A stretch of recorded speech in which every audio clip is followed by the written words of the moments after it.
Hi, is your garage door opener running but not moving your door? Well, there's a simple fix that fixes it almost every time. Let me show you what you need to do.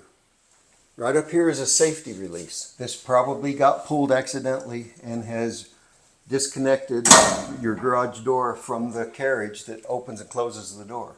So you need to pull this thing to re-engage it.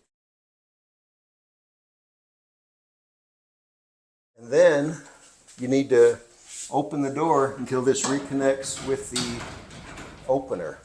You can also use the garage door opener itself, and I'll show you how that works.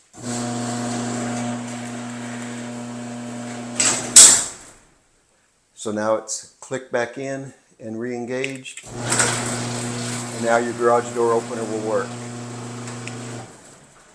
That's all there is to it.